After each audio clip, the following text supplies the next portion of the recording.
Hey there. Tonight, we're going back. Not to kings or knights, but to the other side of history. The side without glory or comfort, or a warm bed. This is the full life of a medieval peasant. From the moment you're born into straw and smoke, to the day you're buried in the frozen ground. Forgotten by history, but not by those who lived beside you. You'll grow up hungry, work until your bones ache, and face frost, famine, fevers, and a church that never stops watching. But along the way there's also laughter, stubborn hope, and small moments of peace. If this kind of quiet history helps you rest, feel free to like the video and subscribe, but only if it actually brings you comfort. And let me know in the comments where you're listening from and what time it is right now. It's oddly soothing to see who's out there falling asleep to the same story. So, dim the lights. Turn on a fan for that soft background hum. Settle in. And let's begin. At the very start of a peasant's life. They tell me I came into this world on a cold morning in late November, though calendars didn't mean much in the village, unless it was planting season or a saint's feast. My mother gave birth to me on a pile of straw near the hearth, while my eldest sister threw more dung onto the fire, and my father muttered something about it being another mouth. It was my third sister that cut the cord with a knife we usually used for cheese, and then they wrapped me in rags that had once belonged to a cousin who died young, like most cousins did. It wasn't a dramatic affair, just another baby in a hut, already echoing with the coughs and snuffles of too many children in too little space. You don't get a name right away. That was superstition, mostly. A good portion of us never made it past the first few weeks, so it was bad luck to grow attached too soon. Half the village had buried a baby at some point, and the churchyard was dotted with tiny, unmarked graves, soft earth for short lives. So they waited a while, watched me closely, and only after I had survived my first bout of fever was I baptized by Father Oswin in a cold font that smelled faintly of mildew and sheep's wool. I don't remember it, obviously, but I do remember him years later. Crooked nose, holy breath, and a stare that could curdle milk. They called me Thomas, after an uncle who'd been kicked by a mule and died half an hour later. Names came from saints or corpses, sometimes both. My first bed was a wooden cradle stuffed with hay and lined with old cloths. It sat by the fire, if we had one going, or near the hearth's ashes if we didn't. Our house, if you can call it that, was made of timber and wattle and daub, with a thatched roof that leaked every time it rained harder than a drizzle, which, in England, was most days. The floor was earth, real earth. It got swept occasionally, mostly with a bundled switch of twigs, and only when we'd stepped in something that shouldn't have been in the house to begin with. Chickens wandered in and out like they owned the place, and there was a pig who liked to sleep near my cradle for warmth. She smelled better than most of my siblings. We had no chimney, just a hole in the roof, and a hope that the smoke would go up instead of sideways. It didn't. Everything, clothes, hair, skin, reeked of smoke, the kind of scent that burrows into your bones and never quite leaves. As a babe, I was lucky to have milk. Some weren't. Wet nurses were a luxury, and most mothers fed their own if they had enough to give. My mother did her best, despite the 5 other squalling mouths and the winter ration of pottage that barely warmed a spoon. Weaning meant mashed peas, softened barley, and the occasional bit of bread soaked in broth. Teeth came early. Illness came earlier. I had 4 siblings older than me, 2 younger, and one I never met. He died in the night sometime around Candlemas, wrapped in a blanket and still warm when they found him. We didn't speak of it. We didn't need to. Everyone understood. By the time I could walk, I had chores. You don't get a childhood in the way modern folk imagine it. No toys, no school, no idle hours spent wondering about your feelings. My early years were spent chasing chickens, fetching water from the stream, which may or may not have had a dead squirrel floating in it, and being smacked with a wooden spoon if I got underfoot. We shared everything: beds, shoes, illnesses.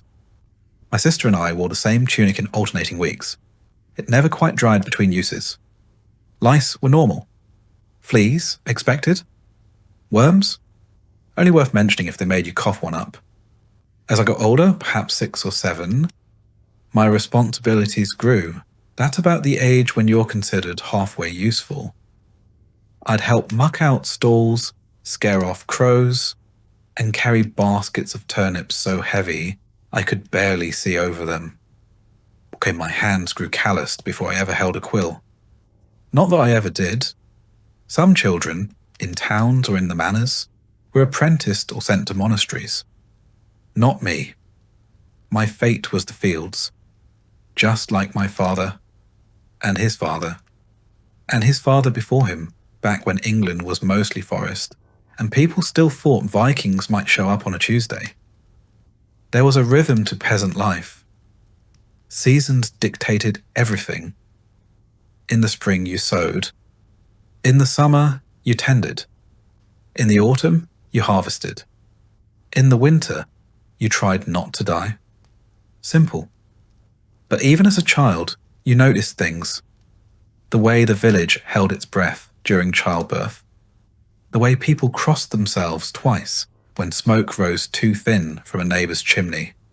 The way old men looked at the horizon like they expected something bad to walk over it. And often something did. We played, of course. Children always do. Games with sticks and stones, foot races, mock battles with straw swords. We laughed, scraped our knees, and fought like dogs over the last apple on the tree. But even then, there was work waiting. Always work. Sometimes, when Father Oswin wasn't looking, we'd sneak into the chapel just to feel the cool stone under our hands and see the candles lit. It felt otherworldly, a place where mud didn't stick and whispers echoed like prayers. I didn't understand Latin, but I understood silence and how rare it was. There was a boy named Will who lived 2 houses down. He'd lost 3 brothers to a fever, and used to say that if you saw 3 crows in the field before breakfast, someone would die before sundown. We all believed him. Superstition wasn't a pastime. It was a survival mechanism. Saints protected our animals, relics cured our boils, and dreams were warnings. Especially the ones with fire in them. My education was oral. Stories, prayers, curses. I learned what crops to plant when, how to spot a snake in tall grass, and that stepping on the church threshold with your left foot meant a week of bad luck. These were the lessons that mattered. Latin could wait. But even amid the muck and hardship, there were moments, bright ones, when the barley grew high and the wind smelled like sun, when someone brewed strong ale and laughter carried through the village like music, when the whole community gathered for a feast, no matter how small, and someone pulled out a fiddle or told a story so good, even the pigs stopped snorting to listen. That was childhood. A mixture of hardship, hunger, noise, and fleeting joys. We were never clean, rarely full, and often cold. But we were alive. And in those years, that alone felt like a kind of victory. If I closed my eyes, I could still smell the smoke from the hearth, feel the straw poking through my bedding, and hear my mother's voice humming the same tune she did every evening. Something soft and wordless, like a lullaby made out of endurance. They say the first years shape a man. If that's true, then I was shaped by mud, ash, and the sound of my name being called for chores, and by the quiet understanding that nothing in life, not warmth, not food, not love, came without work. But it survived, which for a medieval peasant child is more than many could say. They say a child's first memory sticks with them forever. Mine is of a splinter. Not a big one, mind you. Just a nasty little sliver of wood I got from falling on the threshing floor while chasing a chicken. I wailed, of course. Not because it hurt that much, but because I was 5, tired, and already covered in half a morning's worth of mud. My mother yanked it out with her teeth and handed me a crust of bread too hard for a dog. That was comfort in our house. Removal of wood, followed by carbohydrates. In medieval England, childhood was less a protected phase, and more a short, muddy ramp-up to full exhaustion. You weren't coddled. You were taught, not through books or lessons, but by watching, copying, and occasionally getting swatted with a ladle if you did something particularly dim. I don't remember a time without work. By the time I could form sentences, I could carry water. A small bucket sloshing down my legs. By 5, I was feeding chickens. By 6, shooing crows off the barley. By 7, I was sent with the other boys to learn the fine art of not standing where the oxen are trying to walk. We called it learning. Today you'd call it survival training. Most of our day revolved around the needs of the house and field. Morning started early. Before the sun, if it was harvest season. We'd be woken not by roosters, but by my father's boots slamming the door shut behind him as he headed out. Our breakfast was cold pottage or leftover bread if the rats hadn't gotten to it first. No one asked how you slept. No one cared. The day didn't wait for dreams. We didn't have toys, at least not ones you'd buy or make on purpose. A good stick could become a sword, a javelin, or a horse, depending on how you swung it. Stones were game pieces, tools, or missiles. We played when we could, but always with one ear tuned to an adult calling our name. Or worse, calling our full name. That meant trouble. There were no schools for us. Education, if you were lucky enough to stumble into it, came from a priest who had time between funerals, or a village elder who'd tell you which mushrooms wouldn't kill you. The most I ever learned to write was the first letter of my name, scratched into the dirt with a twig. And even that was seen as a bit fancy. What I did learn, and quickly, was everything needed to stay alive, and mostly out of trouble. How to walk behind a plough without tripping, how to lift with your knees, how to spot a weasel in the chicken pen, how to keep quiet when Father Oswin started talking about sin and hellfire, and how to pretend you weren't the one who stole the last apple off the cart. Religion found you early. You didn't understand it, not really, but you understood fear. You feared hell. You feared the devil. You feared Agnes, the woman 2 houses down, who looked at you funny and might have cursed your sister's goat. God you feared too. But he was a bit harder to picture. The priest painted him with fire and guilt and long silences.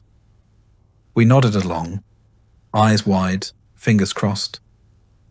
Around age 7, things shifted. That's when you stopped being seen as a small creature and started being seen as a small adult. Your chores got more serious. You were expected to help in the field, really help, not just fetch things. If you were a girl, you helped with the washing, the spinning, the endless cooking. If you were a boy, you joined your father or brothers with the animals and tools. If you were unlucky, you did both. My father said a boy's hands should be blistered by 8. Mine were.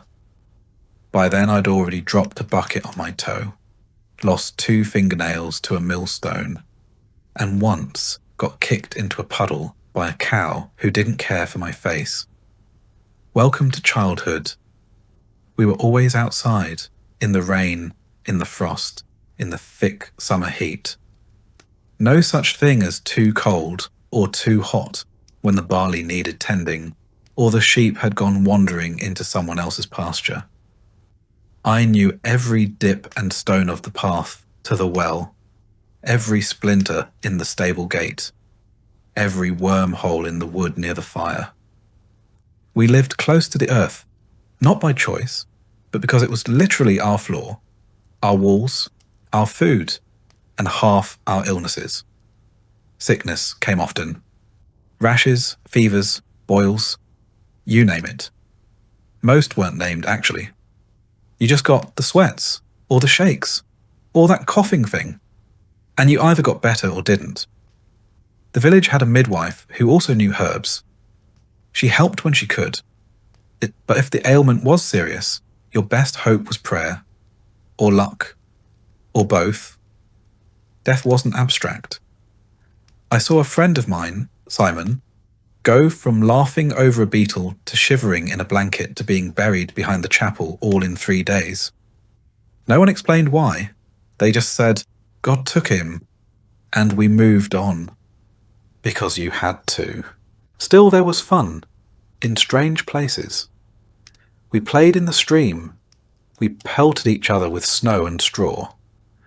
We raced barefoot through the fields, yelping when we stepped on thorns or startled a frog. We stole turnips, then ran from the tanner, who claimed they were his. We'd huddle around the fire at night and listen to stories from the old men, tales of beasts, saints, and wars we didn't understand, but loved hearing anyway. There was a rhythm to it all. You rose, worked, ate, scratched, slept, and dreamed. Sometimes of nothing more than a better pair of shoes, or a day when your tunic didn't itch. And you knew even then what your future would be. You'd grow taller, not taller than the Lord's Son, of course, but enough to lift heavier things. You'd marry, probably a girl from the same village with the same dirt under her nails. You'd have children who'd do as you did, and you'd die within a mile of where you were born. Not that anyone said this outright, but it was in the way people looked at you, in the way they measured your height by the doorframe, and nodded, as if to say, a few more years and he'll be useful. Childhood was less about wonder and more about waiting to be old enough to matter. On feast days, though, oh, those were special.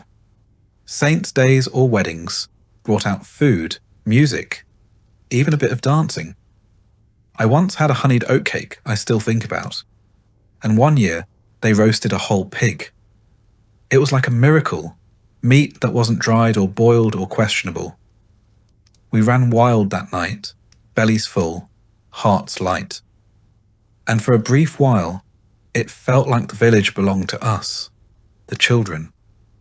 As if just for one night, the future was something to look forward to.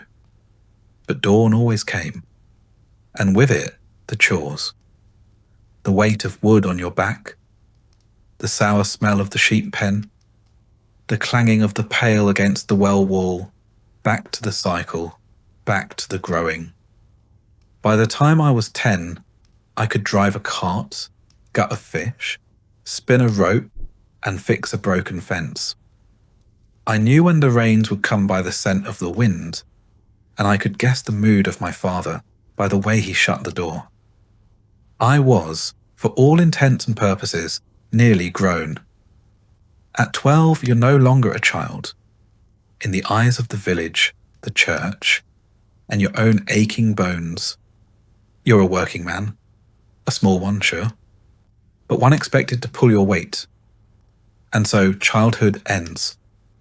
Not with a celebration, not with a speech, just with a new job, a longer list of things to do, and the quiet realization that from here on out, the only difference between you and your father is how much your back hurts.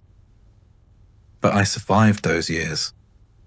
I didn't freeze, didn't starve, didn't fall into the well or get crushed by the oxen.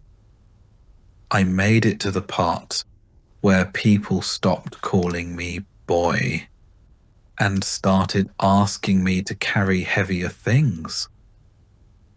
And if that's not success in medieval England, I don't know what is.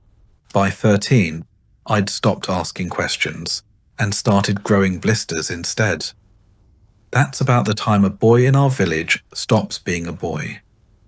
There's no ceremony for it, no candlelit moment where someone hands you a sword or a speech. One day, you're helping in the fields. The next, you're in the fields. All day, every day. Sunrise to sundown, stomach rumbling, back bent, eyes stinging from the wind, and the smoke of last night's fire still clinging to your tunic. My voice had started cracking like the rafters in our cottage after a rainstorm, and the older men noticed. They began talking to me less like a child and more like a very disappointing colleague. "You missed a row, Thomas." "That plough line's crooked, Thomas." "Stop walking like your legs are made of porridge, Thomas." Encouraging stuff. Still, there was pride in it. I had a tool of my own.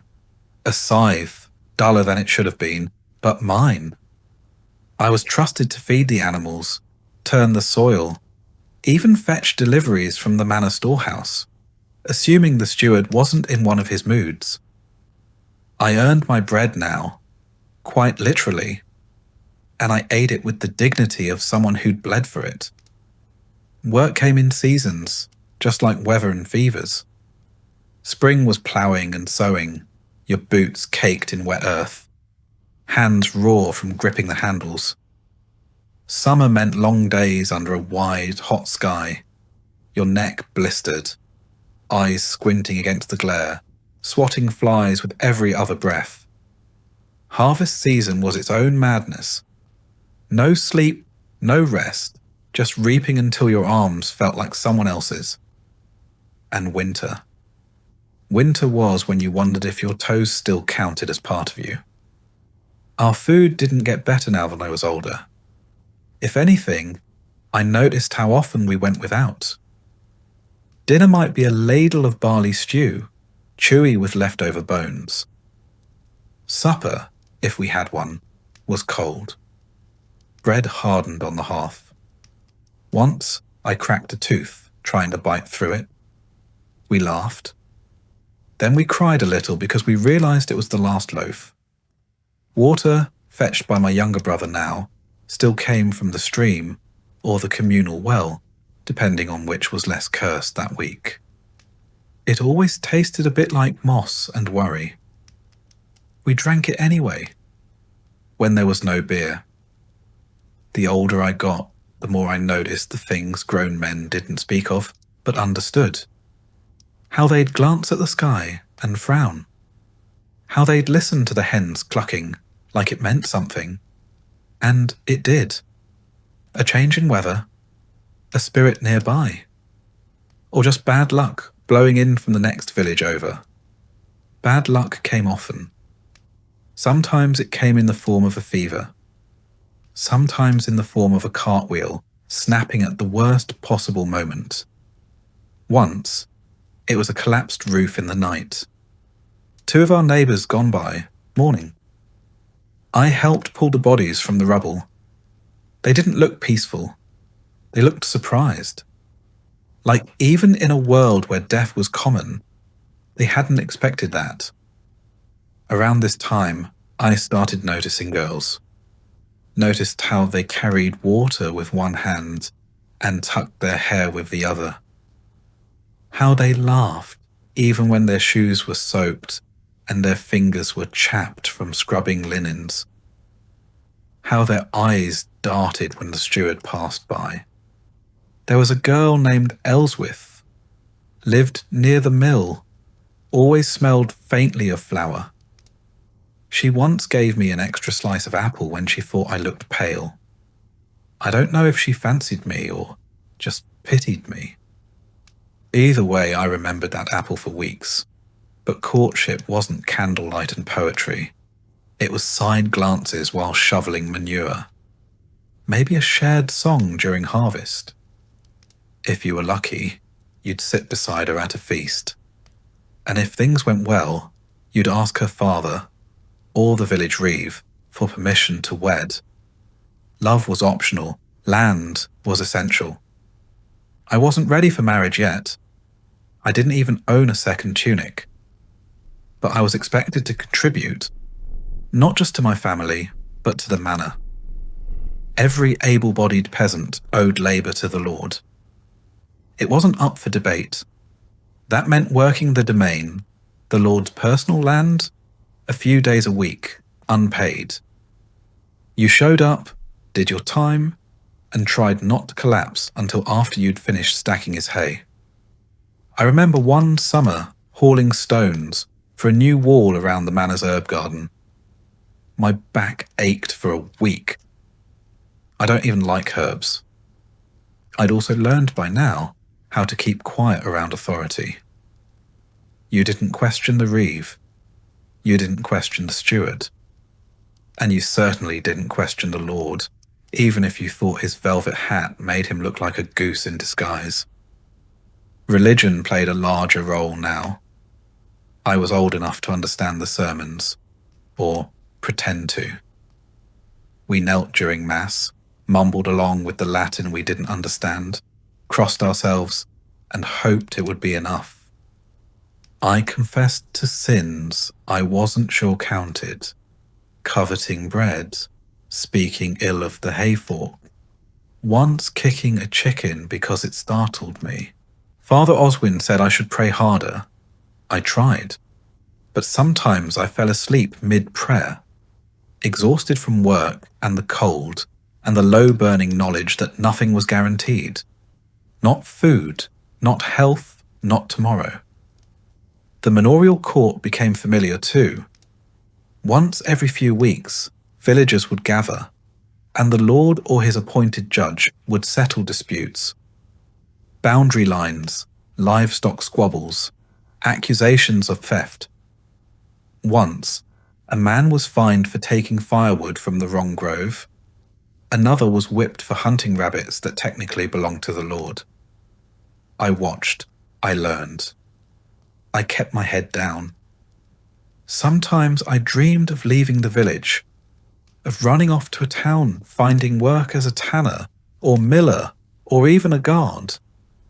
But those were stories you told yourself when the rain kept you awake, or when you were ankle-deep in manure, and wondering if this was all life had to offer. But then I'd look around and see my brothers, my mother by the hearth, my father snoring in the corner, and the pig asleep in her usual spot. And I'd remember this was life. And it wasn't all bad. We had music sometimes. A fiddle, a pipe, a voice raised in song during a rare evening when the work was done early and the ale hadn't run dry. We had stories passed down by candlelight. We had the steady rhythm of the seasons, the first shoots of spring, the golden sheaves of autumn, the deep hush of winter snow. And slowly I found I wasn't the smallest boy anymore. There were others now, younger than me, looking up, watching how I tied the rope or sharpened the blade, asking questions I once asked. I wasn't yet a man, but I was no longer a child. My shoulders had filled out. My hands had stopped bleeding from the scythe, and my back only ached when it rained. One morning my father handed me a set of tools without a word, just nodded. That was it. My confirmation, my promotion, my induction into the long line of peasants who'd done the same work, in the same fields, under the same sun for generations.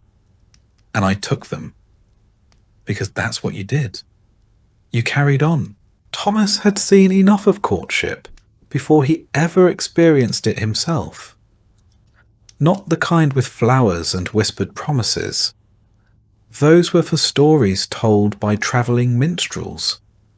Not for boys who spent their mornings knee-deep in pig muck and their evenings scraping dried oats off the cooking pot. Courtship in our village, and by our I mean the 30 or so souls who shared the same patch of frostbitten soil, was a matter of timing, bodies, and barley. You didn't fall in love. You grew into usefulness. By the time I reached 15, I was tall enough to reach the thatch and thin enough to be useful without needing much food. That made me marriageable. Not because I had anything to offer romantically. I didn't even have my own pair of boots yet, but because I could haul water, swing a scythe, and had enough teeth to chew through a turnip without making too much noise. That was about as dreamy as a man could get. My parents started talking about Ellen the same year I stopped sleeping in the corner of the main room and started sleeping in the loft. She was a year younger, known for her spinning, and had wide shoulders from churning butter since she could stand. We'd said maybe 6 words to each other in our lives, 5 of which were, "Move, I need the ladle." But our families both needed what the other could provide: hands, grain, and a quiet partnership that wouldn't cause trouble. Betrothal wasn't a grand affair. It was more like agreeing on a trade. My father spoke to hers, while I stood nearby pretending to adjust my cloak. They discussed grain yields, shared labour, and the fact that neither of us had any better prospects. Then a handshake, a nod, and it was decided. Thomas and Ellen would marry come spring. Spring came late that year. Mud stayed longer than usual, and 2 oxen died in the next village over. But when the church bells rang on St. Walpurga's feast day, we stood before the priest in our second-best tunics, shivering more from nerves than cold. The whole ceremony took 5 minutes. Latin we couldn't understand, vows we'd practiced the night before, and a kiss that was more a bump of noses than anything passionate. But we were married. The wedding feast was barley bread, hard cheese, and thin stew served in cracked bowls. Someone passed around a jug of ale strong enough to make old men weep. A few folks danced until their shoes came off.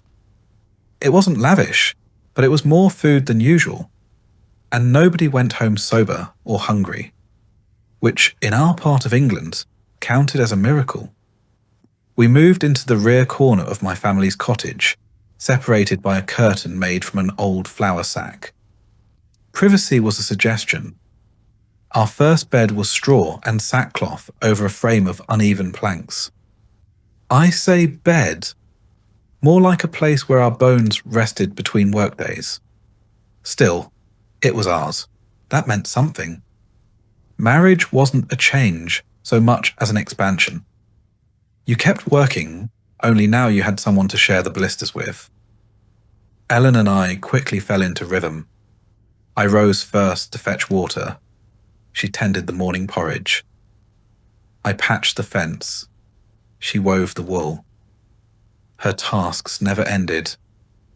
Neither did mine, but we got good at avoiding each other's tired spells, at picking up slack without asking.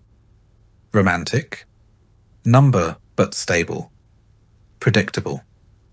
That was more useful than poetry. Ellen had strong opinions, though she rarely voiced them. But she was smart, sharper than me in most ways. She kept track of stores, remembered debts, and knew when to nod during church, even if she'd fallen asleep standing up. She could spot a wormy apple from across the field, and once shamed a travelling peddler into giving us proper change just by staring at him. I respected her long before I realised I liked her. Children were expected. That's what marriage was for, after all. Adding labour to the household. It took a while. Our first winter was rough. Cold enough to freeze the wash bucket mid-scrub. Food ran thin. Then in the spring, Ellen fell ill. She recovered slowly, her hands trembling for weeks. We didn't speak about babies that season, but by the next year, she was with child. Pregnancy didn't come with cushions and cravings. It came with nausea, work, and prayers. She worked up until the week of the birth. No doctor, just old Mab, the village midwife, who smelled of thyme and sweat and had delivered nearly every soul within shouting distance. Labour lasted from sunset to near dawn. I sat outside the whole time, carving pointless lines into the frozen earth with a stick. When I heard the cry, 2 cries, I didn't believe it. Twins, a boy and a girl. The boy we named Will. The girl, Alice. Will died 6 days later. No illness, no sign. Just didn't wake up. We buried him near the boundary oak, with a cross made from the last dry branch of the season. Loss was constant, but that didn't make it easier. Life moved on. It had to. The seasons didn't stop because we grieved. Ellen barely wept. She just folded Will's swaddling cloth and tucked it under the bed. Alice lived, grew, walked early, spoke late. Her laugh sounded like spring water over stone, clear, brief, surprising. We lived for that sound. As husband and wife, we had a simple understanding. We did not speak of dreams. Not aloud. Dreams were for the Lord's children, the ones who learned Latin and ate meat twice a week. Our world had no room for wants, only for tasks. The field needed tending. The wall needed mending. The pig needed salting. And we did it all year after year without fuss. But sometimes, when the fire burned low and Alice slept in the crook of Ellen's arm, I thought about building a second room, about teaching my daughter to read, about having a day, just one, without worry. Then the wind would howl through the thatch, and I'd remember who I was. Thomas, son of William, husband of Ellen, father of one, maybe more if luck held, a man with cracked hands, a weak roof, and a woman who warmed a stew without being asked. That was enough. The years following our marriage were not marked by great changes, but by small, repeated ones. A new tool, a second pig, a patch of land the steward let us borrow. Each improvement came with a cost. More labour, more obligation, more eyes on us. But they also stitched a new shape to our life. Our roles in the village became clearer too. I was no longer just young Thomas. I became Thomas who fixed the well rope, Thomas who loaned barley seed, Thomas whose daughter didn't die last winter. These small noticings, shared over ale or during idle talk near the bakehouse, mattered more than I admitted. Respect in a village doesn't come from speeches. It comes from surviving while being useful. Ellen, for her part, was respected by women and feared slightly by men, not because she was harsh, but because she remembered everything. She became a sort of informal registrar of marriages, debts, and feuds. No one could recall whose turn it was to borrow the cart. Ask Ellen. Couldn't remember if Martha's son was born before the plague or after. Ellen would know. By our 5th year, we had another child, a son this time, named Hugh after my grandfather.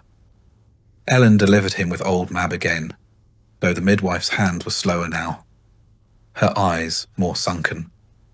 I paid her with eggs and a new bundle of rushes for her floor. Hugh was hearty, loud, and always hungry. That last trait never changed. Marriage changed me in ways I hadn't expected. It made me think ahead. Not far, never more than the next harvest, but farther than I used to. I began to notice roofs that might leak come autumn, boots that wouldn't last the winter. I bartered more carefully, saved bits of tallow, kept kindling dry even when I was too tired to care. These weren't grand ambitions. They were survival skills, sharpened by the weight of others relying on you. Historically, peasants like me weren't expected to have inner lives. But the truth is, we did. We just didn't have time to dwell on them. The rhythm of life as a full-grown peasant is less a schedule and more a relentless loop. There's no concept of adulthood as we'd understand it today. Just a gradual thickening of calluses and responsibility. One morning you wake up and realize that no one tells you what to do anymore, because they assume you're already doing it. That's how you know you've made it. The year is not measured by holidays or birthdays. It's carved into your body by the seasons. Spring stretches your back with ploughing. Summer cracks your hands with reaping. Autumn stains your knees with muck from gathering. And winter? That's when your bones remind you of every bad harvest and every splintered fence you ever repaired. There's always something to do, and rarely anything to show for it. You dig, sow, mend, fetch, chop, patch, and then start over. The tools are basic. A wooden plough, a rusting sickle, a hoe that's more patched than iron. And when they break, which they do frequently, you either fix them with what little you have, or borrow from someone who will expect repayment in kind, or worse, in favours. My work, like most men's in our village, is dictated by the land and the Lord. I hold a few strips of earth in the open fields, not mine, technically, but mine to tend. In exchange, I owe the steward labour days, a few dozen in theory, closer to 100 in practice. These are spent repairing roads, harvesting the Lord's grain before my own, and helping construct things I'll never use. Last year it was a granary. Year before, a new gatehouse. This year, rumour says we're building a dovecote. For birds we're not allowed to eat. On top of that, there's the tithe. 1/10 of everything I grow, raise or make goes to the church. In theory, it's for God. In practice, it means that if I produce 10 bundles of barley, only 9 come home, if no one else recalculates the share first. The priest says this keeps us humble. I say it keeps him well fed. The rest of my day is spent trying not to fall behind. If a fence breaks, I fix it. If a pig falls ill, I call in the neighbour, who once treated his cousin's pig with an onion and a prayer. If the thatch leaks, Ellen and I climb the roof and patch it with whatever we've got. Straw, moss. On one occasion, the hide of a goat that had outlived its usefulness. It didn't help the smell. Our food depends on our labour, and luck. A good season means full bowls. A bad one means thin broth and tighter belts. Most meals are pottage again. Grains, weeds, the occasional onion. Meat is rare, eggs are seasonal, and milk depends on whether the cow feels like cooperating that week. Ellen makes the best out of it, but even she can't turn turnips into miracles. Barter keeps us afloat. A few spare eggs might buy a length of thread. A day helping thresh someone else's field might get me an extra portion of smoked fish. There's a quiet economy in every favour. Everyone owes someone something, and everyone remembers. What passes for rest is mostly a change in task. We mend tools while watching the children. We gossip while gathering firewood. We pray not out of leisure, but because it's the one task that doesn't require moving. Sometimes I catch myself thinking, is this it? Is this all there is? And then Alice runs in from the yard, laughing with a wooden doll Ellen carved from an old chair leg. Hugh tugs at my tunic, asking if he can help sharpen the sickle. I nod, because yes, this is it. And some days, it's enough. In the manorial world, community is everything. No one survives alone. The smith needs grain, the weaver needs meat, the priest needs wine, which he won't admit but drinks plenty of. And all of us need each other come harvest. If one family falls ill, others step in, not out of charity, but because next time it might be you. And of course, there are days of rest. Sunday Mass, Saint Days, the occasional feast where bread is slightly less hard and ale flows for free. We sit on logs, share stories, and pretend our backs don't ache. Those are the days we laugh. Not because life is easy, but because laughter costs nothing, and sometimes that's all we've got. Historians today might write of subsistence farming and feudal obligations. What they don't capture is how much of it feels like bailing water out of a leaking boat with your bare hands. Day after day, season after season. Still, you get up the next morning. You shoulder your tool. You nod to your neighbour. And you do it all over again. Because the land doesn't wait. And neither does life. The hardest part isn't the labour. It's the sameness. Every sunrise brings the same tasks in a slightly different order. The plough still sticks in the same patch of clay. The barn roof still sags. The oxen still pull with the enthusiasm of half-dead furniture. And through it all, the same ache settles into your joints. Not sharp, not screaming, just present. Like a dull companion you didn't invite, but who never leaves. There's a strange kind of pride in knowing your place in this order. I know when the frost will come by, how the wind smells at dawn. I know how deep to plant barley just by running my fingers through the dirt. It isn't education, not like the monks have, but it's knowledge, hard won, felt the bones. Our fields follow the open field system, just like every village from here to York. There are no fences, just long, narrow strips shared among dozens of families. Each family gets a few strips scattered across the 3 great fields, so no one hogs the best land. Fair, in theory. But try dragging a plough from one strip to the next when they're half a mile apart. It's not efficient. It's exercised by divine design. Once a year, the reeve, that's the Lord's man, walks the fields with his tally sticks and lists who owes what. If your yield is good, you owe grain. If it's bad, you still owe grain. Math is more spiritual than logical. And if you argue, you'd best enjoy digging ditches. You'll be assigned plenty. Taxes and tithes aren't the only thing pulling at your grain sack. Come autumn, the travelling merchants show up with cloth, salt, and promises. They trade high and buy low. I've sold 5 chickens for a spool of thread before.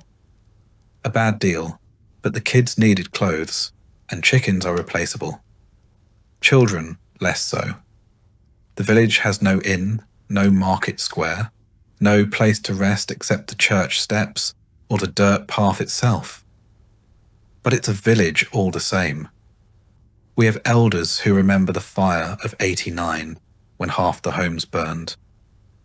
We have newlyweds trying to carve a plot out of nettles. We have a man who claims he once saw a saint in the clouds. Most just nod and keep walking. Everyone sees strange things when they work alone too long. You learn to rely on people without trusting them fully. Borrow a scythe, return it sharper than before. Lend a hand, and someone will lend you one when your cart breaks. But if you owe too much, or complain too loudly, word gets around. And in a place like this, your reputation works harder than you do. The village women form the other half of the economy. Ellen spends her days spinning wool when she's not patching cloaks or boiling nettles into soup. The children gather firewood, though half the time they come back with pine cones and bruises. Even the elderly, those who've made it to the grand age of 50, still tend gardens or mend nets. No one is idle, not really. If you are, people wonder what's wrong with you. And yet, there's an odd beauty in the grind. The way mist curls over the fields in early spring. The soft thump of grain hitting the bottom of a storage bin. The moment after sundown, when the last ember in the hearth glows just long enough to show Ellen's face, tired but smiling. That's not nothing. When feast days come, the world briefly softens. Bread is baked in communal ovens. Ale is passed around. Even the Lord smiles, mostly because he's drinking better wine than we are. Children play with hoops. Old songs are sung. And for one moment, the difference between us and the manor feels a little less wide. It doesn't last, but we hold on to it. So yes, the work never ends. The ache never leaves. And the barley never grows as thick as you hoped. But somehow, through some stubborn thread of hope, you get up each morning, strap on your boots, or what's left of them, and walk into the field again. Because this is your life, and it's worth living, if only because it's yours. You don't plan for children here. They arrive like frost, sometimes early, sometimes late, and always without much warning. One moment, it's just you and Ellen by the hearth.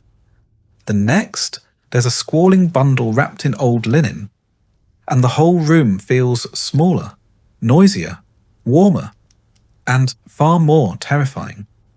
Ellen gives birth in the same straw-stuffed bed where we sleep, mend clothes and sometimes argue over whether we have enough grain to last the week.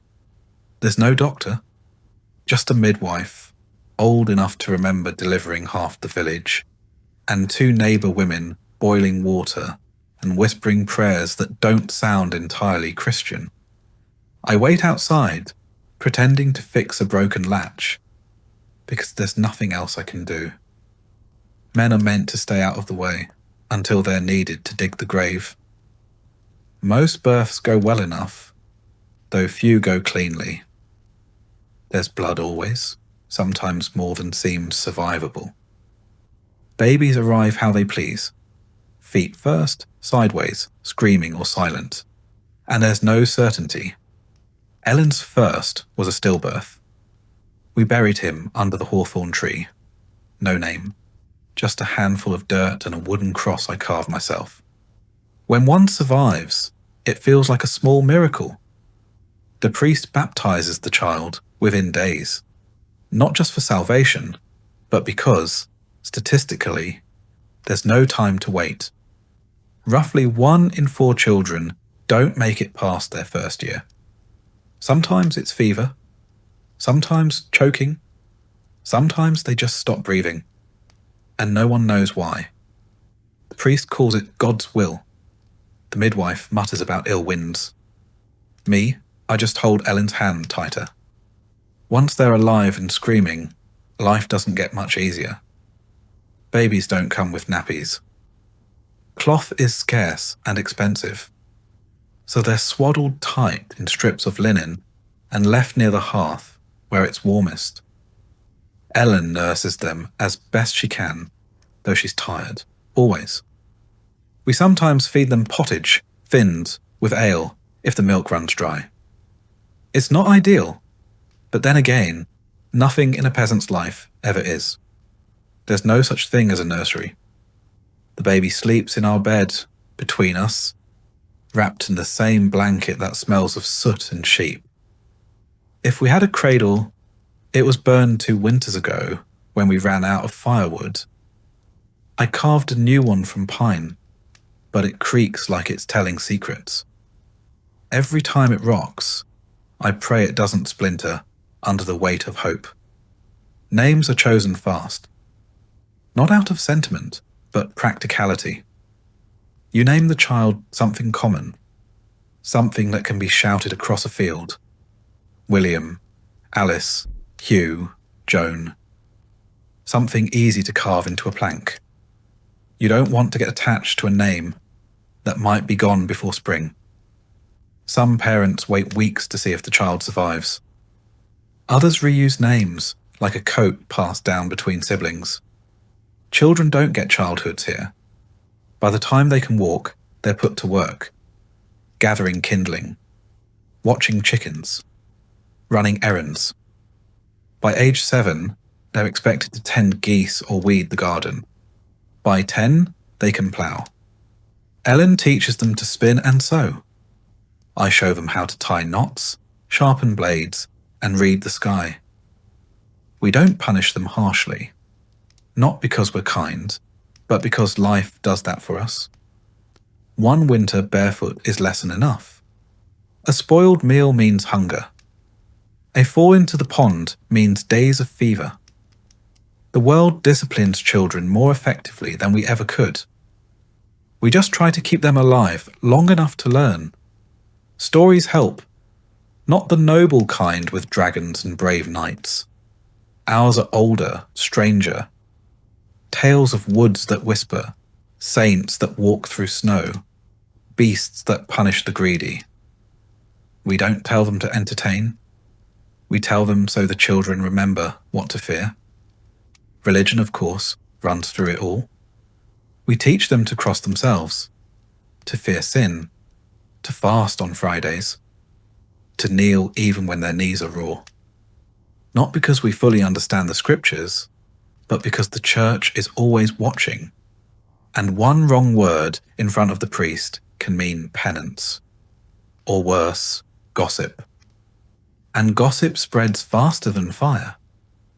We light candles for St. Margaret if the baby's coughing. We keep dried herbs near the cradle, feverfew for headaches, rue to ward off evil, chamomile to calm a colicky child, though chamomile's scarce and usually reserved for those who can afford indulgence, which we can't. Still, Ellen insists, and I don't argue. Sometimes faith is all we have. In some ways, raising children is the only legacy we have. We own no land. We write no books. When we die, it's up to them to remember our names. So we pass on what little we know. How to dig a furrow straight, how to soothe a burn, how to spot the good kind of mold growing on bread. These lessons, small as they are, might outlast us. Still, every cough in the night feels like a threat. Every fever is a challenge. There's no medicine to speak of, just boiled herbs and whispered prayers. If the child survives, you give thanks. If not, you dig another grave and try again. There's no real privacy. Not in a hut where everyone shares the same air and breathes the same smoke. When 1 child wakes coughing, everyone does. When 1 child cries with hunger, the sound sits in your ears for hours. Ellen sings lullabies in low whispers, old ones her mother taught her. Most of them about saints and spirits and stolen bread. We hang rowan branches above the door, not just for decoration but to keep sickness out. At least that's what the midwife says. I don't believe in such things, but I don't take them down either. You stop gambling with luck when you've buried 2 sons before their first birthday. Feast days give them something to look forward to. The village might roast a pig. The priest tells tales of miracles. The children run barefoot through the frost and come back red-faced and laughing. On St. Martin's Day, they get little bits of sweetened dough. It's not much, but they remember. Even in the dead of winter, children play. With bones, with sticks, with scraps. They make dolls from bundled straw, swords from firewood.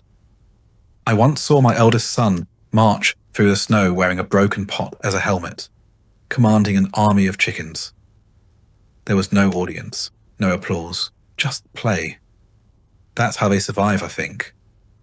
They don't know how hard life is, not yet. And when they grow older, they ask about the world beyond the woods, beyond the manor. They ask if kings eat bread like us, if priests sleep in beds, if there are places where snow never falls and soup doesn't taste of roots and regrets. I never lie to them, but I don't always tell the truth either. There are some things a father says just to keep a child's hope alive. The winters are hardest on the little ones.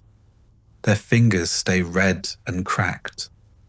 Their lips go blue at night, even with the fire burning. We wrap them in everything we own. Sometimes we tuck hot stones into cloth and place them near their feet, praying it buys us another hour of sleep without shivers. I've watched Ellen scoop our youngest from his blankets just to hold him tighter, afraid he might slip away if she doesn't. The midwife says it's normal to lose a child. Normal. I hate that word. It shouldn't be normal. But I say nothing. I just nod. And the next morning, I go chop more wood, because there's no time to mourn properly when there's a household to heat and mouths to feed. One year, the river froze over so thick that boys skated on it using flattened bones tied to their feet with string. They slipped and fell and bruised themselves half to death, but they laughed so hard you'd think they'd never known suffering. That's the kind of memory I hold on to. Laughter on ice. A moment when winter wasn't just about survival. And yet, not every family is as lucky. Our neighbours lost 3 children to fever in 1 month. The father stopped speaking for a year. The mother never smiled again. She just tended the goats and stared through people like they were ghosts. You learn quickly that grief is a quiet neighbour. Always nearby, never loud, always watching. Still, there's pride in raising children who survive. Even more in seeing them help. Our eldest, now 11, can mend a fence. He checks the snares. He counts the chickens better than I do. I watch him sometimes from the doorway, moving with purpose, jaw set like mine. And for a moment, I believe maybe, just maybe, he'll have a better life than I did. But I don't say that out loud. That kind of hope feels fragile, like thin ice. Better to keep it close, where the frost can't get it. The pain starts in your knees. That's where it always begins. You tell yourself it's the damp. Then your shoulders ache, your back throbs, and your hands curl in on themselves like old roots. You're not even 40. But your body thinks you've lived twice as long. My name's Thomas, and I've worked the field since I was tall enough to hold a rake. Now when I grip a tool, my knuckles crack like firewood. The ache isn't sharp. It's just there, like the cold, or the smoke, or the weight of the thatch on our roof. You get used to it, sort of. Illness is part of life. Not the kind that knocks you down once in a while. The kind that settles in and stays. One winter, Ellen coughed so hard I thought she'd bring the rafters down. We boiled onion in ale and made her drink it by the spoonful. A local woman said to rub goose fat on her chest and hang garlic from the ceiling. We did both. She lived, so maybe it worked. Or maybe she just refused to die while the stew still needed seasoning. There's no doctor in the village. Closest thing is old Wren, who's either a healer or a witch, depending on who you ask, and whether the fever broke. She knows every herb in the woods. What makes your bowels move? What makes a wound close faster? What might kill a man slowly if he's been unkind to his wife? She says fever few for headaches, yarrow for bleeding, nettle for strength. I trust her more than the priest when it comes to sickness. Most remedies involve boiling something that smells worse than the illness itself. Then you drink it, sweat through your shirt, and pray. If that fails, they bleed you. A shallow cut on the arm sometimes leaches. The idea is to let the sickness out with the blood. Personally, I think it lets the strength out faster. The church has cures too. Holy water, relics, and enough prayers to drown a small chapel. Once, when our boy came down with a rash, the priest said it was punishment for my sins, gave me a candle and told me to light it every night until the child got better. He recovered in 3 days. The priest claimed a miracle. I think it was the willow bark tea Ellen forced down his throat. We don't bathe often, not because we like being filthy, but because bathing is risky. They say it opens your pores and lets disease in. So we sponge off with a damp cloth and hope no one gets too close. Lice are everywhere. Fleas too. Ellen combs our daughter's hair with a heated blade of wood, trying to kill what lives beneath the curls. It works, mostly. Wounds fester easily. I once stepped on a nail while fixing the shed roof. The foot swelled like a pig's bladder. Old Wren smeared it with honey and wrapped it in dock leaves. She said honey draws out the bad humours. Maybe it does. The swelling went down, eventually. I limped for months, but I kept the foot, which feels like a win. When something worse comes, real sickness, the kind that spreads like fire and smells like death, we panic, lock the doors, burn herbs in the hearth. Some say plague rides on the breath of sinners. Others say it comes from the east in the belly of rats. We don't argue. We just try to stay alive. During one outbreak, we lost 8 in the village. They were buried before the dirt had even thawed. The humours, that's the theory anyway. Blood, phlegm, yellow bile, and black bile. Balance them, and you stay healthy. Upset them, and you're doomed. I never understood it. But people who do say, if your bile's off, you'll get boils. If your blood's too hot, you get nosebleeds. Everything has a reason, just none that help you feel better. Children are hardest to watch suffer. They don't understand why the world hurts. Our youngest once screamed for 2 days straight, swollen with something we couldn't name. Wren gave us a charm made of rowan and thread. Ellen tied it around his neck, sobbing into the cloth. He lived, but we still keep the charm. The church forbids some cures, says they're pagan. But when your daughter's lips turn blue and she won't wake, you don't worry about theology. You boil the roots. You whisper the words. You call on saints and spirits alike. Most of us will die from something small. A cut that rots. A fever that lingers. A toothache that turns to abscess. I've seen a man scream from a molar until he passed out cold. They pulled it with pliers and a prayer. He didn't wake up. No one talks about it. Sometimes I wonder what it's like elsewhere. Do the nobles get sick like us? Do they have herbs? Or do they just close their heavy doors and let the poor die first? I've never seen a noble sneeze. Maybe they have better humours. Despite it all, life goes on. We get up, we cough, we limp. We press cloth to the bleeding and keep moving. Because the sheep need herding. The grain needs grinding. The world doesn't stop for your sickness. Not until you do. The older I get, the more I think pain is a kind of background music. Always playing, never noticed until it stops. My legs seize up during the frost. My wrists throb after chopping wood. No one calls it illness, it's just being alive. In our village, no one talks much about pain. It's not considered polite. If you complain too loudly, someone might assume you're cursed, or worse, malingering. So we grunt, we groan, we mutter, just the weather, and we keep digging trenches with hands that barely close anymore. Women have it worse. Ellen once worked through a fever so severe she hallucinated bees crawling under her skin. Still, she finished spinning the yarn, baked the bread, fed the chickens. She collapsed only after the last chore was done. Wren called it hard winter sickness.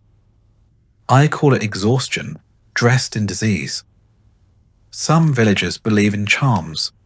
Knots of thread hung over doors, feathers tied with nettle stalks, carved bits of wood soaked in salt water. Are they foolish? Maybe.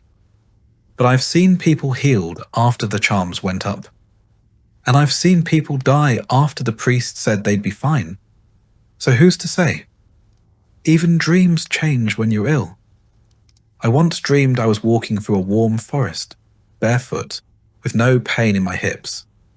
Just walking, that's it. That was the dream. I woke up and cried because it wasn't real. Ellen didn't ask why. She just held my hand. On feast days, we give thanks for what hasn't killed us. Sometimes we even laugh about it. Old Harold, who lost a finger to rot and now makes rude gestures with his stump. Or young May, who swears by drinking warm vinegar to cure headaches. Doesn't work, but the face she makes is worth the show. Death never arrives with a trumpet. It's a slow cough, a shadow behind the eyes, a finger that won't stop swelling. You learn the signs, you feel it before it knocks, and still you hope you're wrong. Because even after everything, after the pain, the weakness, the fear, no one wants to leave this hard, beautiful, miserable life. Illness doesn't just affect the body, it changes the rhythm of the house. Fires are stoked higher. Meals go half-cooked. Chores fall to children. Ellen once ran the house alone for 3 weeks, while I battled a lung infection that rattled like pebbles in a jar. When I could finally sit up again, the house looked the same, but Ellen didn't. Her eyes were older, her back more bent. When death does come, it's quiet. No fanfare, no sudden screams. Just a stillness in the chest, a cooling of the hands. We wash the body, say a prayer, and bury them before the flies arrive. There's no embalming, no long mourning period. Just a short walk to the edge of the woods, a shovel, and enough tears to soak the first handful of earth. Afterward, the priest comes by with blessings. He says suffering is a test. I nod, but I'm not sure what we're meant to prove. Maybe that we can keep going, that we can wake up the next day, relight the fire, boil the herbs, and pretend the house isn't missing something precious and irreplaceable. Maybe that's all there is to it. Some mornings, before my back's even straightened out, and my hands have remembered how to grip, I hear the bell. Low and mournful, carried on the wind like an old secret. That's the church bell. It tells us when to rise, when to rest, when to repent, and when to bury another neighbour. My name is still Thomas. I've been a son, a brother, a husband, a father, and, after enough winters, a mourner more times than I care to count. I've built fences, tilled fields, raised children, and tried, above all else, to be good. Not clever, not important, just good enough not to bring shame, sickness, or supernatural punishment upon this little stretch of muddy ground I call life. In our village, religion isn't something you think about. It's something that thinks about you. Constantly. The church is the largest building for miles, and the only one with enough stones to look permanent. Everything else rots, leaks, or burns. But the church stands like God's own ledger, watching and waiting. Every Sunday, we file into that stone echo chamber to listen to Father Elric, who delivers sermons like they're firewood, heavy, splintered, and absolutely necessary. He talks of sin like it's the air we breathe, and heaven like a place we might earn if we just keep coughing through the cold without complaining too much. Mass isn't optional. The Lord demands it, the priest enforces it, and Agnes, who gossips with the fury of 10 monks, will absolutely report you if your seat is empty. I missed one Sunday during the fever and spent the next week repenting publicly and coughing into the communal chalice. The church calendar runs our lives. There are holy days, saints' days, fasting days, and days when you're only allowed to think about your sins. There are feast days too. But you better hope your Lord is generous, because the church won't be footing the bill for the meat pie. We tithe. 1/10 of everything we grow, raise, or earn. That means 1/10 of our grain, eggs, wool, chickens, even if we're already on the edge of starvation. It's called God's share. Funny how God's share always ends up in the priest's granary. Religion governs more than food and time. It governs how you marry, how you bathe, how you sleep, and how you die. Ellen and I were married in that church with a blessing and a warning. "Obey your husband," the priest said. She nodded, then squeezed my hand so hard I thought my knuckles might pop. Every child is baptized in the first days after birth, even if they're barely breathing. Especially if they're barely breathing. We need to get them in the door of heaven before fever or fate slams it shut. We've lost 2 like that. Wrapped them in linen, buried them behind the chapel wall. Father Elric said they were safe now. I didn't ask for proof. Our children know their prayers before they know their numbers. Latin rolls off their tongues like nursery rhymes. We don't understand half of what we're saying, but the words matter. Repetition is protection. Say the right thing, bow at the right time, and maybe the Lord will let the crops grow this year. The church teaches us that hell is always waiting, a place of fire, darkness, and eternal wailing. It's described with more passion than heaven, which sounds lovely but vague. Pearly gates and singing angels. But hell, that's vivid. It has levels and rules and demons with names. Makes you wonder which place the clergy thinks about more. There's a saint for every disaster. Saint Apollonia for toothaches. Saint Anthony for lost animals. Saint Scholastica for storms. We don't light candles, we beg favours. Some wear tokens. Others whisper prayers into tree trunks or bury relics in their gardens. Officially, that's not condoned. But we're peasants. We'll take protection from wherever we can get it. Superstition fills the gaps where the church won't go. A dream of falling means a death's coming. A barn owl in the rafters means a curse. If the fire hisses without wind, someone's lying in the room. We hang horseshoes over the door, place iron near the cradle, and never, ever speak the name of someone recently buried after dark. Old Wren keeps bones wrapped in cloth under her bed, says they're from saints. Agnes says they're from rats. But when the crops failed last year, even Agnes went to Wren for a blessing. Sometimes, when the priest leaves the village, Wren visits the sick. She mumbles over them, burns herbs, and says words in a language no one claims to know. Half the time, they get better. The priest doesn't ask how. Confession is its own ritual. You kneel on cold stone, list your sins: envy, pride, sloth, that time you swore at a cow. And the priest tells you how many prayers it'll take to earn back God's good graces. It's not math, but it feels like it. Small sin, 5 Hail Marys. Big sin, longer kneeling and maybe a scolding. The trick is to never confess anything that might require public penance. Sometimes they flog people in the square. A boy who stole bread. A woman who cursed during childbirth. The church calls it correction. The rest of us call it spectacle. We watch because not watching looks suspicious. And because the world's so grim, it's hard to look away from a drama that isn't your own. Punishments are harsh, but vague. The church's justice isn't about fairness. It's about example. It's about fear. They want obedience, not understanding. We don't ask why.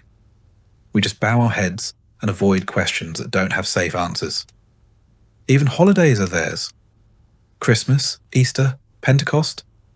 Days meant for rest, but never for joy without guilt. We attend Mass, fast.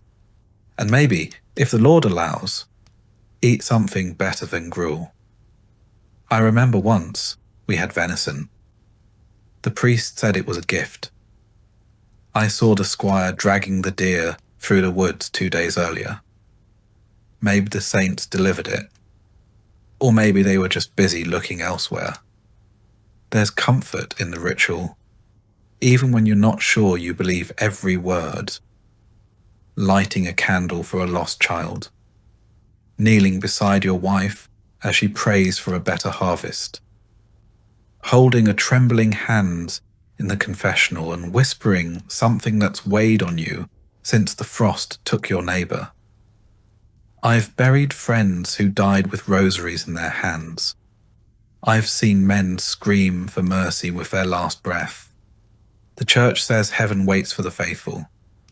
But when the earth is hard and the stomach is empty, faith can feel like a coin flipped into the dark. Maybe it lands somewhere good, maybe it doesn't. Still, I pray every night for my children, for Ellen, for the animals, even for Agnes, just in case. And I try to be good, because in a world where you don't have much, no title, no money, no say, your goodness is the only thing you get to choose. Sometimes that's enough. Sometimes it has to be. Every family has a story of a miracle, or at least something close enough. My grandmother swore the Virgin appeared in the frost on our window one winter. My uncle claimed a saint spared his leg from gangrene after he dreamed of fire. Are they true? Who knows?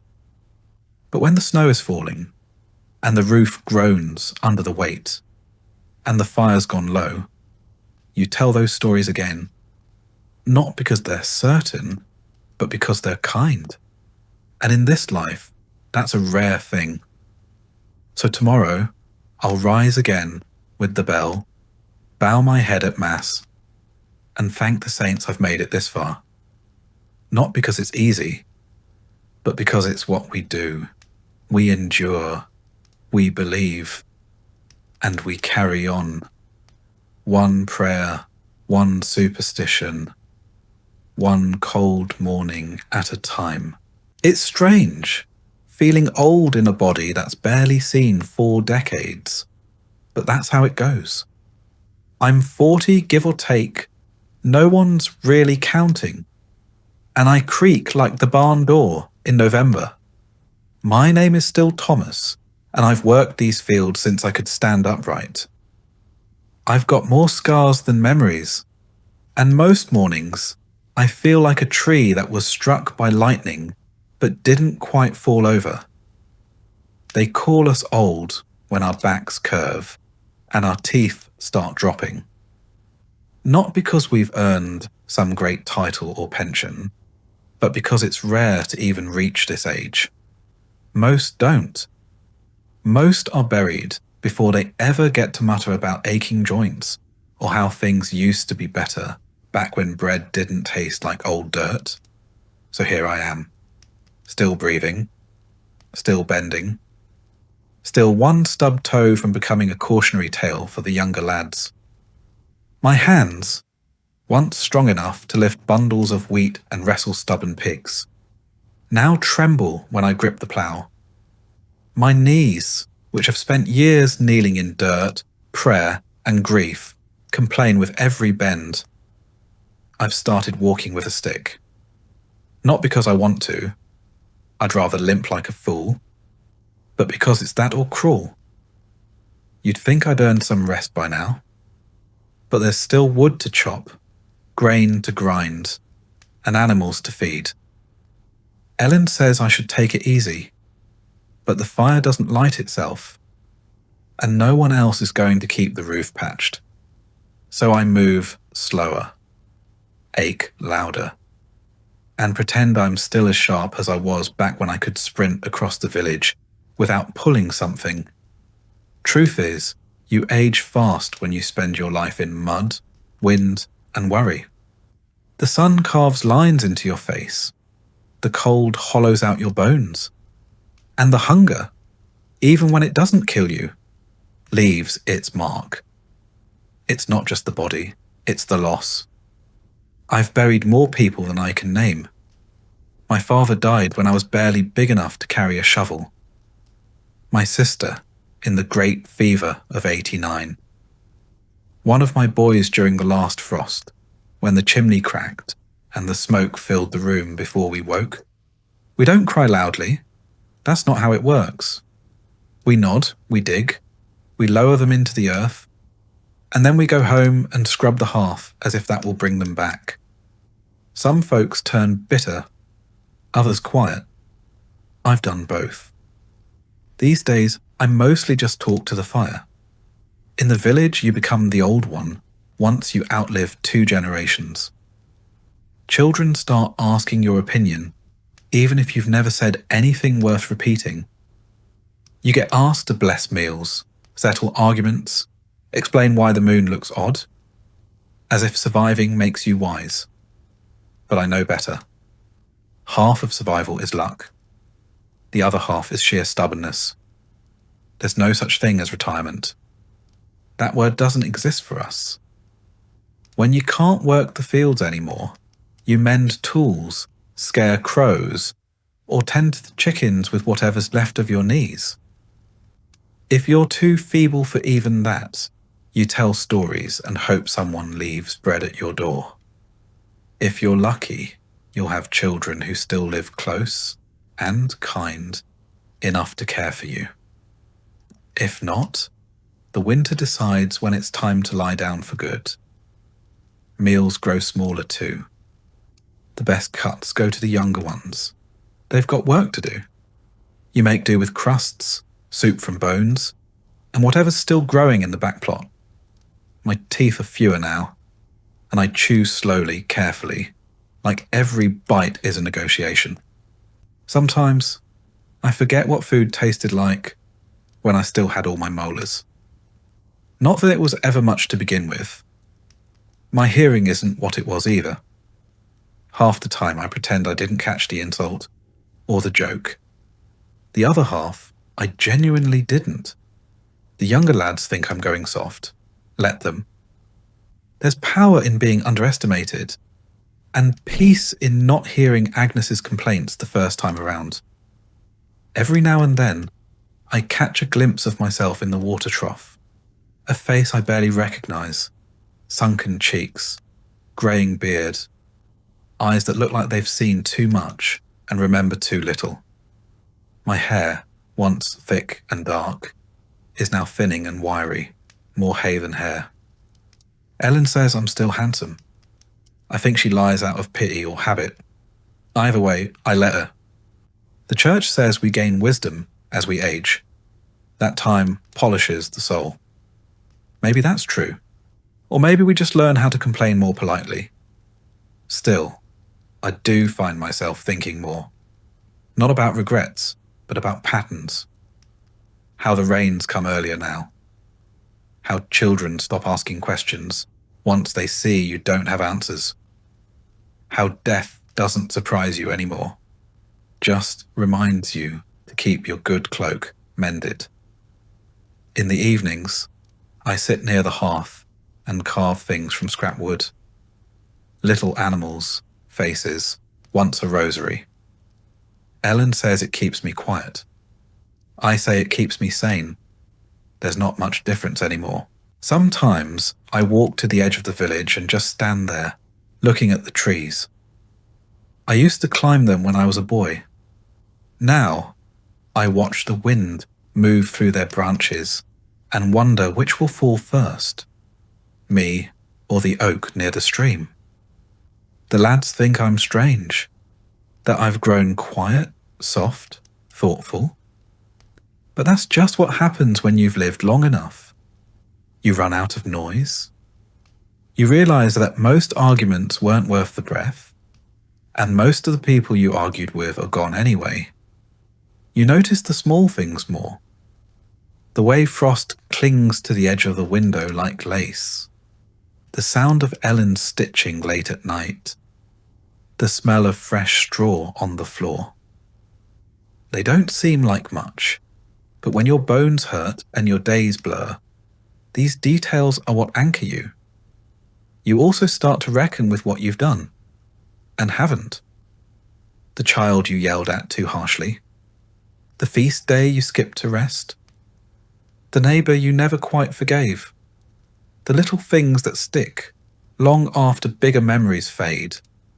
The lads in the village say I'm lucky, that I've made it this far. But they don't see the toll it takes. How every cough feels like a warning. How every winter could be the last. They see me smile and think I've made peace with things. But most days, I'm just tired. I still work, in my own way. I sharpen tools. I teach the younger ones how not to cut their thumbs off with a sickle. I sit with the dying when no one else can bear it. That last one. That one's important. There's something about being near someone when they pass. It's not loud or dramatic. It's quiet. Like a candle going out when no one's watching. And I pray more. Not for myself, but for my children. For Ellen. For the strength to keep rising each day, even when I'd rather not. Faith changes with age. It stops being about reward and becomes more about rhythm, like breath, or the seasons. So I carry on, slowly, quietly, with a limp in my step and 1,000 memories in my bones. I don't know how much time I've got left, but I know how to use it. I'll feed the fire. I'll teach the young. I'll kiss Ellen's cheek while she's still within reach. Because even in a world built to forget men like me, I remember, and I endure, until I can't. And even then, the sun will rise and someone else, maybe one of mine, will carry the pail, sow the field, and remember my name, if only in passing. There's no grand finale, no parade, no one reads your name from a scroll, or carves it into anything fancy. When a peasant dies, the world keeps spinning. The bread keeps baking. The animals still need feeding. But for the handful of people who knew your laugh, your limp, or the way you always cursed at the rooster, it matters, at least for a while. I suppose I always knew how it would end. Not dramatic, not clean, just slow. A fire that gets smaller each winter, until one day it goes out for good. There are no doctors, no warm hospitals, no last-minute miracles. Just a straw mattress, a bucket nearby, and people trying not to look too worried, or too relieved. The signs come slowly at first. You wake later, eat less. The strength in your hands disappears like morning frost. Ellen watches me closely now. Not in fear, but with that quiet attentiveness she's always had. She knows I'm slipping. So do I. I've started putting things in order. Not because I think death can be scheduled like a village council, but because I'd rather not leave a mess. I've shown our eldest where the tools are buried, the ones I kept sharp. I've told him which wall leaks when it rains, and where I once stored the dried rosemary Ellen likes to use for soup, though I doubt it still smells of anything now. There's a weight to these days, a slowness. The world feels dimmer at the edges like dusk that never lifts. But I'm not afraid, truly. I've lived through famine, frost, and funerals. Death is no longer a stranger. More like a neighbour who knocks occasionally, just to see if you're home. The priest has been by twice this week. He doesn't say it outright, but he carries his little book of rites now, tucked beneath one arm like a secret waiting to be opened. Last time, he asked if I had any sins to confess. I said I had a list, but the rooster incident was probably the worst of them. He didn't laugh, but Ellen did. We peasants don't get grand funerals. No choirs, no carved angels. If you're lucky, you get a box. More often, it's just a woolen wrap, a short prayer, and a shallow grave somewhere near the chapel wall. The important thing is the blessing. Without it, well, you're risking purgatory. Or worse. I've seen too many buried without rites. A fever takes someone too quick. The priest is off in another parish, and they're laid to rest with nothing but hurried hands and whispered hopes. That won't be me, I hope. I've tried to live clean, paid my tithes, honoured the saints, even fasted on days when there was food to fast from. I remember the last frost that took a man before his time, old Gerard. He slipped on the path by the well, broke his leg, and never stood again. We wrapped him in his cloak, the good one with the patches, and laid him beneath the yew tree. His widow, Marjorie, placed his walking stick at his side, said he might need it in the next world. Burials are quiet here. The bell tolls once, maybe twice. Neighbours gather if they can, but work rarely pauses. The cows won't milk themselves. The village doesn't stop because one soul stopped breathing. And yet, there's a kind of grace in the simplicity. No procession, no grand eulogy, just familiar hands, familiar dirt, and a cross made from two crooked branches. We mark our dead not with stones, but with stories. The way he laughed, the way he always fixed the church roof before anyone asked, the way he once ate an entire onion on a dare. That's how we live on, not in marble, but in memory. I've asked Ellen to sing for me when the time comes. Just a quiet hymn, nothing fancy. She has a soft voice, like a lullaby wrapped in wool. I'd rather go out listening to that than the priest's wheezing Latin. The children have started treating me differently too. My youngest granddaughter, Alice, asked if I was going to turn into a ghost. I told her only if she kept stealing turnips from the cellar. She giggled, but I saw the worry in her eyes. They all know. There's a tradition in our village, passed from mother to daughter. When death comes, you open the windows, even in winter. It's said to let the soul out, to carry it skyward. I don't know if I believe it, but I've left instructions anyway, just in case. And then there's the matter of legacy. A strange word for a man who owns nothing. No title, no wealth, no land. But maybe legacy isn't gold. Maybe it's the fence I helped mend. The prayer I whispered beside a sickbed. The way my eldest son now kneels before supper without being told. The church teaches that if we live rightly, we'll be rewarded after death.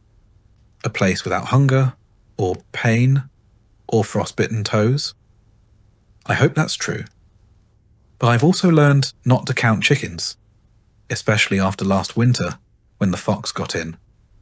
Still, I do wonder, what will they say when I'm gone? That I worked hard? That I loved Ellen? That I always remembered to patch the thatch before the rains came? Maybe that's enough. Ellen says she'll bury me near the elder tree if the ground isn't frozen. I like that spot. It's quiet. In the spring, the roots smell like sweetness and old wood. And if she places the carving I made, the one with the little rooster on it, I suppose I'll go out with a bit of a smirk.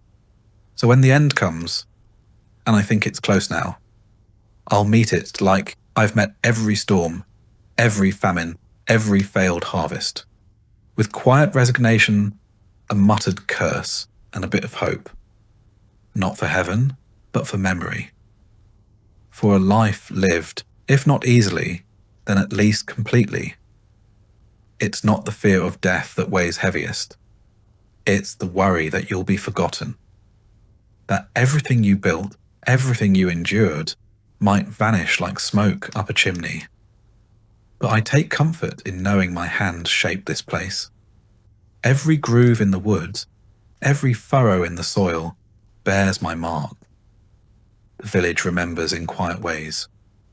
A child repeating a saying you once muttered.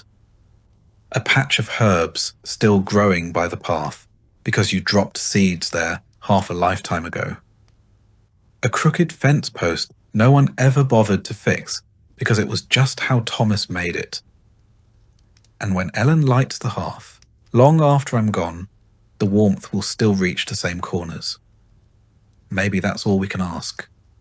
To have mattered in small ways. To have been part of something that keeps on breathing after we don't.